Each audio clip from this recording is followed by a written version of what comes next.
The Renaissance Period presents Rebellious Voices, the podcast discussing everything menstruation. Yes, everything. We'll meet at the intersection of arts, literature, advocacy, policy, and most importantly, community. Join us. Welcome back to Rebellious Voices. This is an episode with Kimberly Waters, part one. I want to kick it over to Kimberly to introduce herself, and we'll Hi, start the conversation. so I'm Kim. I am excited to be here. I'm a mother of two. I have a 17-year-old and a 1-year-old. Um, I am a manager at a psychiatric practice, um, and I am founder of Nourished Minds, which is a nonprofit that I started a couple years ago. And I am also a cognitive brain trainer, and I'm just ready to start this conversation. And the connection here is that Kim is my sister. And we wanted to treat the conversations this month of February 2024 as a reflection on not just where it's celebrated in the US as Black History Month, but we wanted to identify generational health stories, as well as talking about generational trauma and how we can heal ourselves and how we can tap in mind the the Mhm. wealth within our own families to solve our own issues. And so I wanted to have this conversation with you, Kim, because two individuals can certainly be raised under the same household, but could have different experiences when it comes to Yeah, very um, true. their periods. Yeah. And I know there, well, I mean, we have some concentric circles when it comes to Mm. the things that we've dealt with, but there's a lot of variance, and Yeah. that's something that we should discuss. It's something that's interesting because we both now are mothers to daughters, where this Hmm. is something we're going to have to pass on to them. So it's certainly reflective of the space between generations in terms of how this conversation is brought up. So I want to kick it off by I want to do this kind of like two sides to a story, kind of like there was that show called The Affair, and they had like the husband side of the story and the wife side of the story, and the scenes might change. It might be the same story. It might be that he thought he was wearing a blue shirt and she thought he was wearing a red shirt, but um, I do want to see where our collective Yeah, experiences and and you'll have how to let me know we about take that that show forward. so I can check it So, out. for instance, oh, that's an oldie.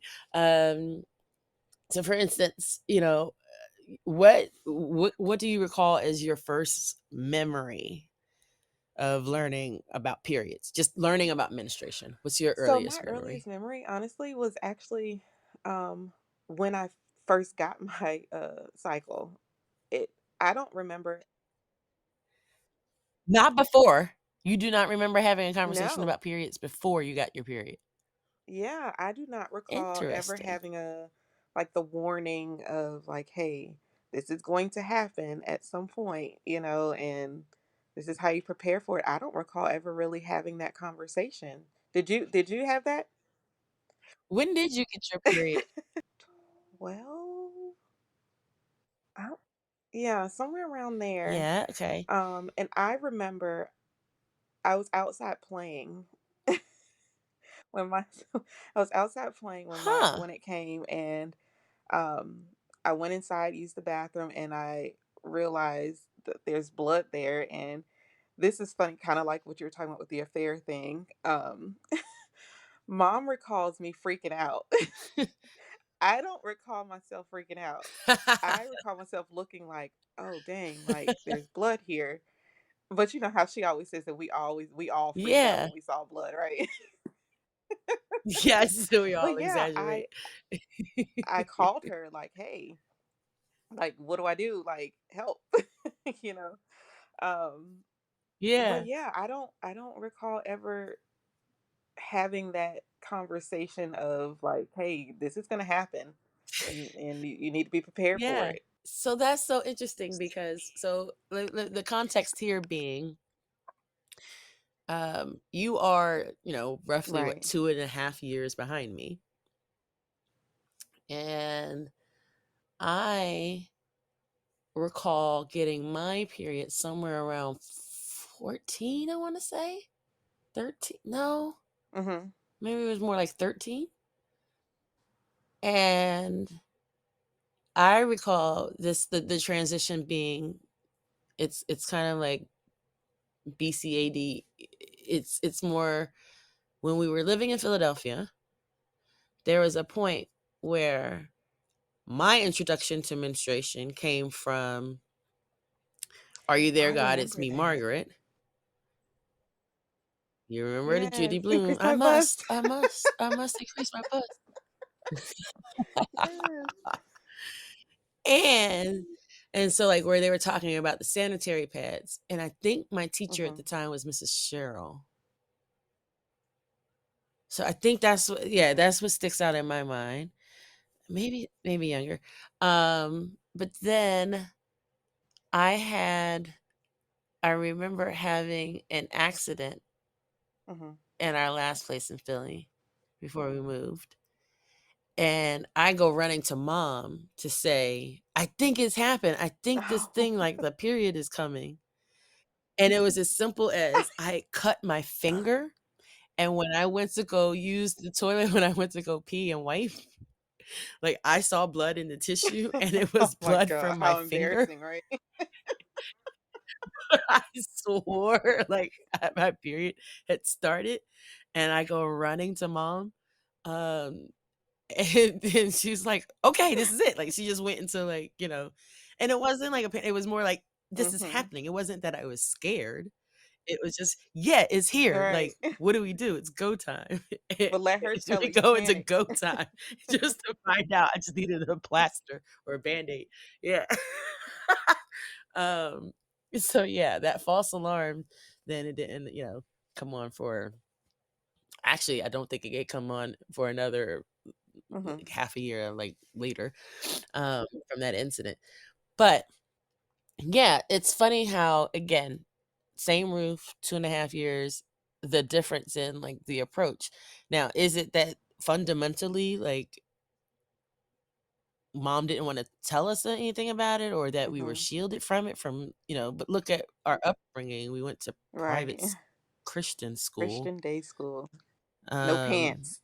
I don't remember too yeah, and I don't remember too hardcore of a health curriculum, and I'm Mm-hmm. not knocking our education, I am just saying the difference in what is laid out right and Right. what is chosen or selected, Mm-hmm. in terms of your curriculum, right? So, I remember mom having a sex conversation with us. Okay. Yeah, let's talk about that because I remember there being a sex conversation, but it was very uh yeah. And it Clinical. and it was very cut and dry. Yes. Okay, so I did Yep, not remember that incorrectly. yep. Okay. Nope. It was a very clinical conversation, and Mhm. I appreciated that probably because I certainly don't wanna be talking about, like, the way how I've come into the Mhm. discovery of my own sexuality with someone else. But that wasn't a repressive kinda thing. I actually do appreciate the fact of, this is why we're here, talking about generational traumas, but just thinking about, all of the elements, all of the circumstances that, for lack Mhm. of a better word, tainted, the way that, thought was around these topics. So the fact that we did get a sex education automatically meant like at least the topic could be broached, that You're reproductive right. health. And the thing too for me with the way sex was presented to us, I actually did not appreciate it as much. I think for me, I would have preferred, or I think I needed more of the experiences that she had, because Yeah. for me, it's like, Yeah. okay, you're telling me don't do this, don't do this, don't do this, but there's no real I don't even know the word for it, but they're like it's like why? What's the why? You Like know? a tangible And that's example. what I think I Yeah. needed.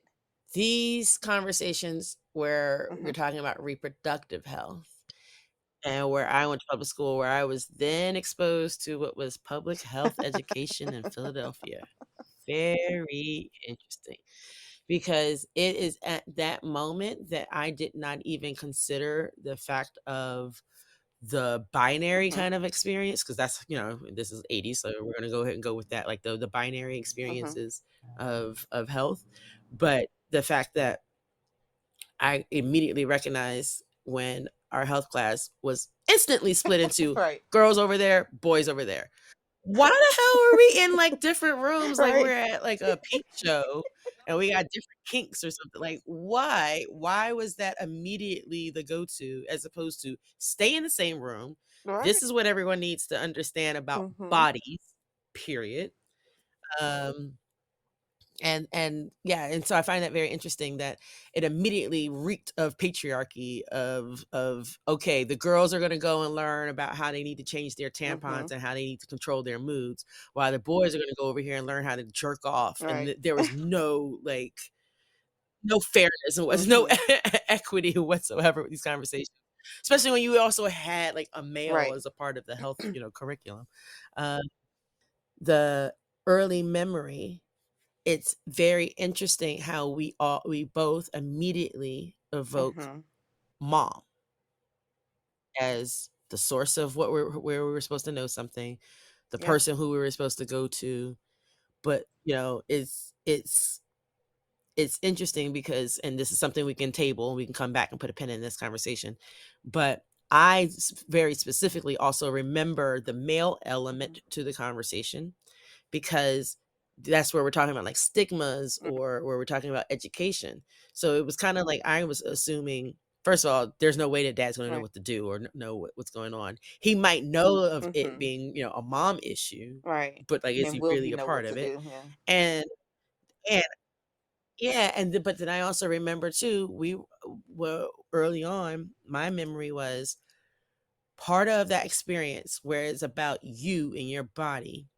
Immediately I was also told, okay, this is the process now. So you're gonna go do Mhm. this. It was pads. Mom, I think I learned tampon myself. I think mom told me Mhm. how you can insert a tampon, but like I didn't do it then. Um, but I recall how she was telling me how I had to dispose of the pad. That was a part of my lesson. In that moment of this new thing, it was, "Oh, and by the way, when Mhm. you're done, you take the pad, you wrap it up in some Right. tissue, like it's another layer, then put it in this grocery, Mhm. like this garbage bag that, you put behind the trash bin so that dad and Kevin couldn't see it." So you know what? I don't think she ever told me that, like, I don't think she was that specific when she told me how to dispose of it, but I don't remember her bringing it up in that way. I remember the specificity of to not put your business out, like, to not, like, Mm, bring that at mhm. their doorstep. That very, very Yeah. much is burned in my memory.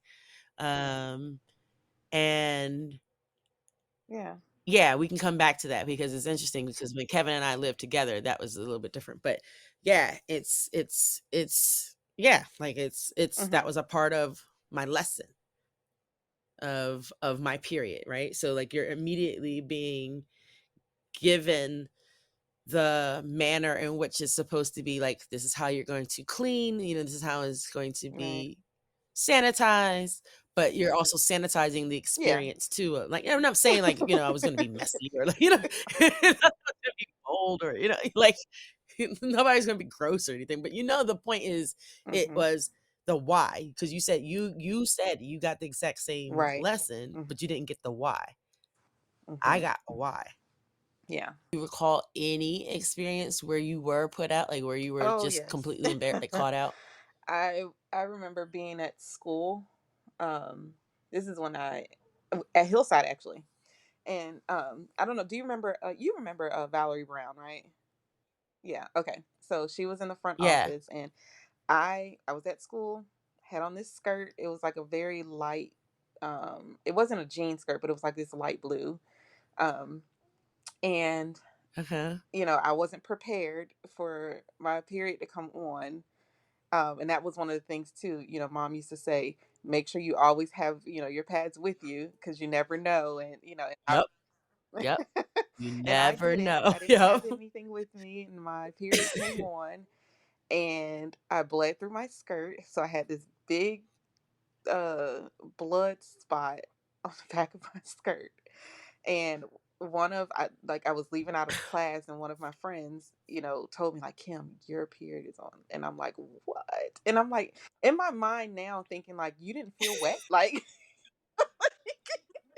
Yeah, you didn't right? feel that? You're Like, right. but anyway, so I go to the office. I'm like totally embarrassed because I have to walk down the hall. I go to the office. I go to Val, and she helped me. Like, she helped me clean my skirt and everything. And she just said, just turn the Aw. skirt. She had me turn the skirt around. Um, and I forget how we Ah. covered it. I don't know if maybe it was like I had like, no, it couldn't have been like a sweater or anything, but I don't know. We did something. Yeah, but Yeah, we, something to tie we around, turned yeah. the skirt around. I remember that, and she made sure I had pads and everything, and Mhm. um, it was just nice to have like that mom figure there to help me because I was Yeah, totally embarrassed. And yeah. she was like, "It's okay. It happens to everybody," And I did go on Yep. about my day, but it was in the back of my mind was like, "Oh my god, how many people saw this?" Like, Yeah, yeah, exactly. You're like the right? literal Oh my scarlet god. letter. But you know what? Even it's actually happened at work as an adult, probably like last year actually.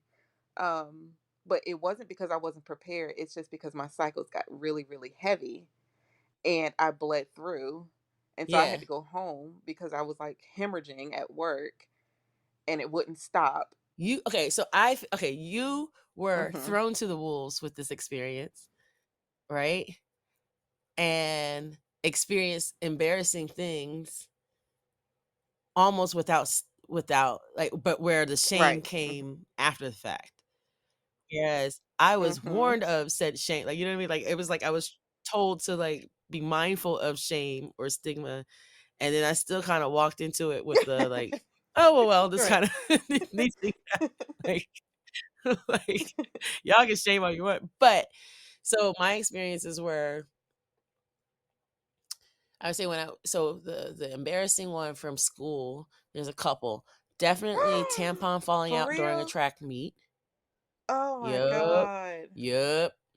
Yep, but enough where I can't tell, like, if anybody else could tell or had seen it, but it was like, yeah, I tried to play it Oh off and I kicked wow. it into, like, the grass or something like that. Um, I would say I mean, we've all been there. I definitely had, the Hmm. stain incident with pants, like, at school, but, was able to play it off with Right. the the book bag or something like that. But as an adult, which is also still interesting, even knowing by this point what my medical condition was and being not just raised by mom's level of Hmm. always be prepared or grandmom's Yeah. level of always be prepared, Which was 10 times more. right? Which was 10 times more. I mean, that's Great Depression era, like, level, like, that's what Hmm. that is. That's where that comes from, right?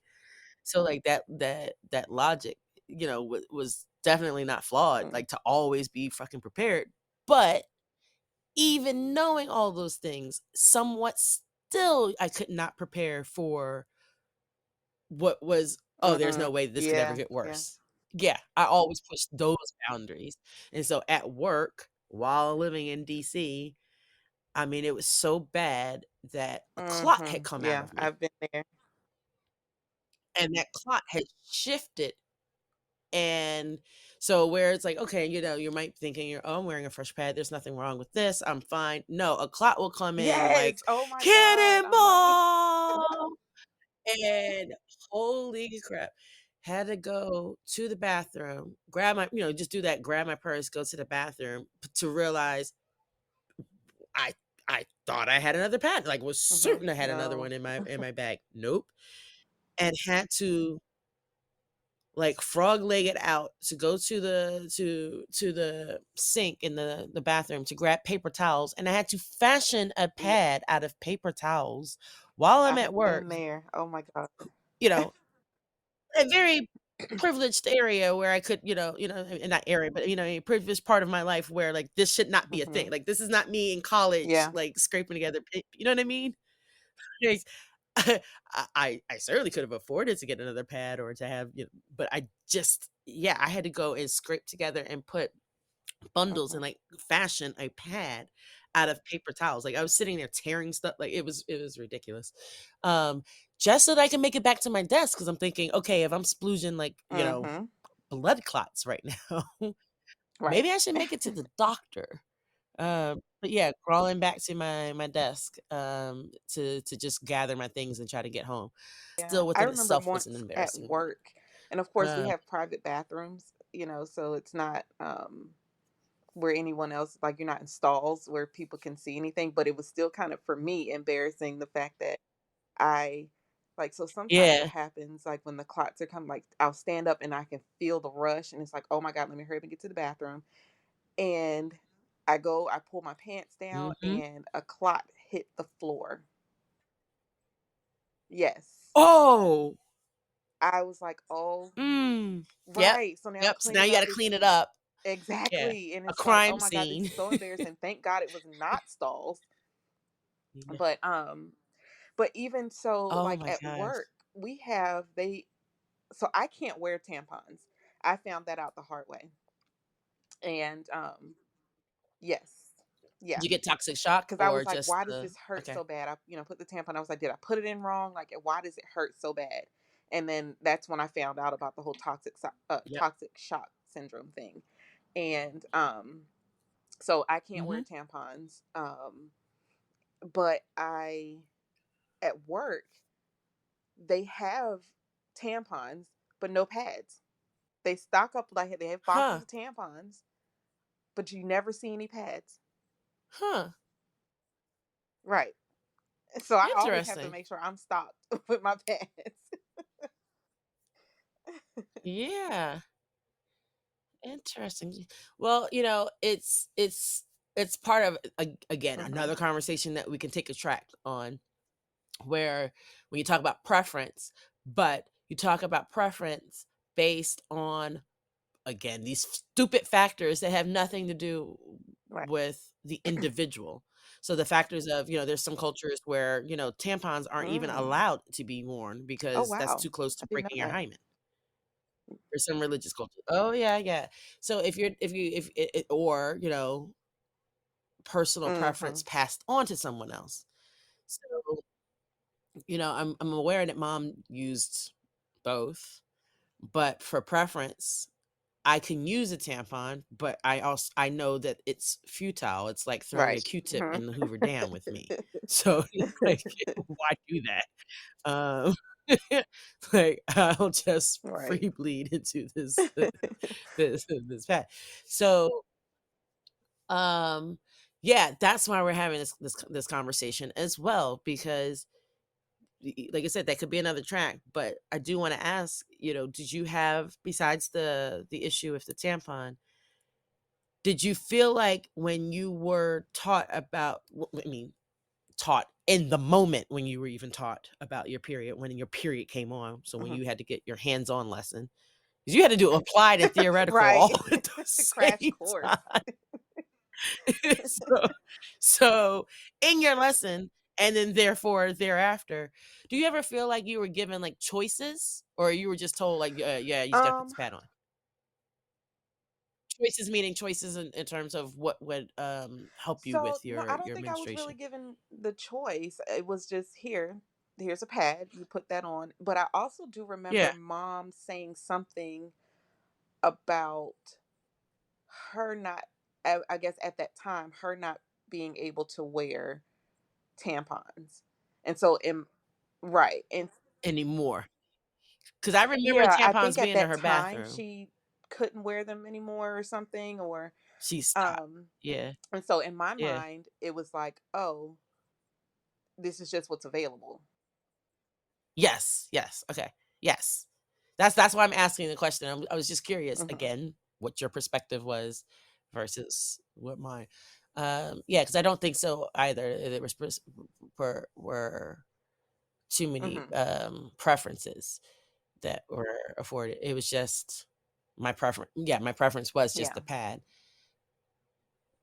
But I am aware that commercial, like, adverts at the time were starting to open up Mhm. about, "Oh, you have this, heavy Mm. flow, or you have this," so it did seem like they were, like, even if it is just a change in, how much cotton is going in Right. there or how longer the string is, okay, but that was the sign of me saying, like, "Oh, there's certainly, um, it seems like, the market was Right. being diversified or is being taken seriously for individuals as opposed to Gotcha. Mom's Yeah, Day." yeah. That's what I mean. It's like, that's what I'm getting at is Right. Mom's Day That's was all you just, got. "This is it." Just this cardboard shoved in your yeah, you just shove this cardboard in your butt and that's it. Uh, Alrighty. So, I just touched on something where, part of this conversation was being prepared and, being prepared based off of what we were Mhm. told to look out for, and in your case, not told. No, And I mean, I'm you're not right. making light of it, but it is really stark, right? It is so stark, like knowing what was given to me. And I know this is a thing where it's like the first Mhm. child will get But everything, she and was then like by she the was time tired with it me. got to you, Go she's figure it tired. out. You're like, they'll figure it out. The other two will She was sort her out. tired. She was like, "Look, I'm working 5 jobs. I'm in school." Like, Nah, not exactly. But no, the other context to this conversation, before we wrap up this first half of this episode, when I talk about all of the circumstances and all of the overarching themes that mhm. ruin experiences, with having a Mhm. positive menstruation, because you know it has a negative connotation just from Right. just from Yeah. our generation, like just from birth. It's, "Oh, Mhm. you have the curse. Oh, you are going to bleed." But to have a positive, like, to have an example of, "This is a health thing. This Yeah. is what happens. It's a healthy thing. You're not dirty. You're not impure." To be able to go on that road of that conversation, I mean, that means we have to Right. undo what we've heard before, or a little bit of it. We take Mhm. lessons as we go and we evolve, but we do have to undo some of these, like I said, these Yeah, because it was themes that always like ruin the everything else. only So, good thing about for having your instance, period is that you knew you weren't pregnant. you couldn't get pregnant. Not you couldn't get pregnant, but you knew you weren't pregnant. Seriously. You knew you weren't pregnant. Like, it's just, and even that I think is like, like there are so many like little threads that you can start to pull at in terms of Mhm. how that was preached. But, my point being, look at something like Grandmom, who we watched her when she was passing away. She was passing away of Alzheimer's, but we also saw Mhm. what was going on. We understand that her ovaries were Yeah. Yep. just royally fucked. And it's a shame because I don't ever remember having a conversation I about didn't. periods with Grandma. But I mean, I know she was certainly well aware. Like when I would spend summers, because I know we all did different plans like around summer, and I used to choose to go sit Right. and read Agatha And Christie drink books with carrot her juice. while y'all would go into amusement parks and stuff. But that means like when I would spend like some weeks with her in the summer, it was just she and I, and Mhm. she knew that I was on my period, but we Mhm. never talked about it. If we went to the store, I was going to go pick out my, what I needed for myself and putting it in the basket, but we never Wow. had a conversation about it. I don't ever remember ever honestly having a conversation. And it's not like, she was some kind of pious woman that like, those kind of topics are Mhm. considered unclean or, But at the same time, I did kinda feel like But I you know kinda what? But felt that's like how these bodily, like, things were but just that's not just something something I though would that talk to how her they about. were though. But she was well They're aware of my that's how they issues. were. Say They don't what? talk about anything, their health. They don't Yeah. talk about, any type of Nope. trauma. It's just you keep your business to Nope. yourself and you don't share that with anyone, Yeah. which is part of how her ovaries and everything got to the point that it did because Yeah. she didn't Yeah, she share wouldn't yeah. anything with anyone. Yeah. So, I find that really Mhm. confusing sometimes because I do know that while the conversation while there was never a conversation Mhm. physically discussing it, she was certainly well aware of my issues because at the time, one, we didn't know what the diagnosis was. I Right. didn't even know there was a diagnosis for me in those years where I was still Mhm. menstruating and she was still alive and lucid. But meaning the overlap of even when I was heading to uni, like I know that she was the one who would um make me go take, Oh, cranberry yeah. tablets or something, like, various things like for your circulatory system or, anything that had to do with Right. the organic kind of health, the homeopathic stuff. She Mhm. was that's where it came from. It was coming from grandma. Like, she would, tell me, "Oh, Mhm. go eat beet Yeah, juice there was a remedy or for drink beet everything. juice." Uh, there was a remedy for everything, which is also influence still into mom too, like, I can see why when I don't know if you recall when my periods were really, really so strong, and everyone used to think that I was just being It's a dramatic, but we thing. we now see, like, I was Right. I was not exaggerating when I would be li no, 'cause I was certain, like, for a long time, I used to think that Kevin and dad thought I was Well, just they're milking men. something, um, but they're men, exactly, I mean, we know that now, but I mean I used to, where mom would make a separate dinner for me. Do you remember mom would make liver and I onions for remember dinner her for making me? the liver and onions, but And because then I just love liver and onion, and so I would eat it too, but I uh-huh, didn't know why she was making it. I thought she just liked to uh-huh, make it. making it separate.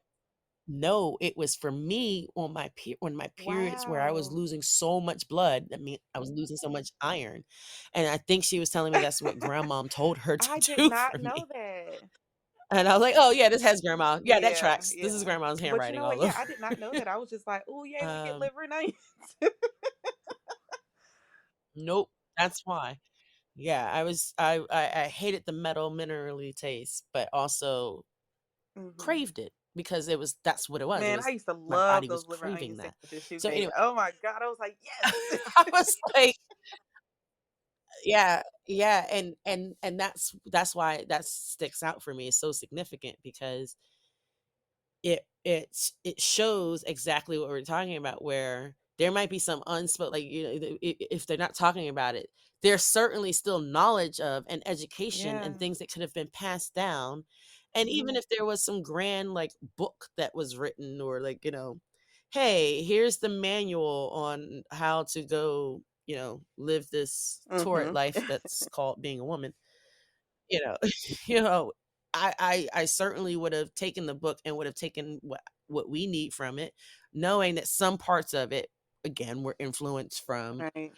past ideals that we might not subscribe to, but certainly we just would have Right. wanted to have You're right. conversations about it, um, and not have to fumble through it. I will say this, there is a level of, and I'm seeing it now firsthand, Mhm. in 3 different countries. I am very well aware of the Black female Oh, yeah. It's medical awful. experience,